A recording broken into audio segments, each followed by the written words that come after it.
Good morning everyone. তো আমার আর একটা নতুন ব্লগে তোমাদের অনেক ওয়েলকাম। ঘরের এইটুকুনি জায়গায় রোদ আসে কী যে ভালো লাগে যে বলার মতো না। যাই হোক, আজকে একটা লুক ক্রিয়েট করছিলাম, এটা ছিল একটা বৃদ্ধি লুক। তোমরা আই থিঙ্ক দেখেই বুঝতে পেরে গেছো কেমন লাগছে জানিও। খুবই মিষ্টি লাগছিল আমার এই ছোট্ট মডেলকে। না মডেল না, এটা আমার একটা বোন। যাই হোক, লুকটা কীভাবে চেঞ্জ হয়ে গেল দেখো।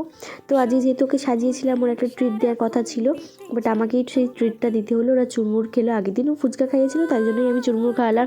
আর আমি ভগবানকে বলছি, ভগবান আমিই সাজালাম আবার আমাকেই খাওয়াতে হলো, দাও 1 কোটি টাকা যাতে ওদেরকে আরও কিছু খাওয়াতে পারি। ভিখারিগুলো তো সবসময় খাবো খাবো করে। যাই হোক, এটা জোকসা পার্ট, তোমরা কেউ সিরিয়াসলি নিও না, ওটা হচ্ছে আমার বোনের মতন, তাই জন্যই এটা বললাম। রাত্রেবেলা মা করেছিল পাপড়ি চাট, আর ভীষণ টেস্টি হয়। তোমরা যদি চাও আমি রেসিপিটা দিয়ে দিতে পারি।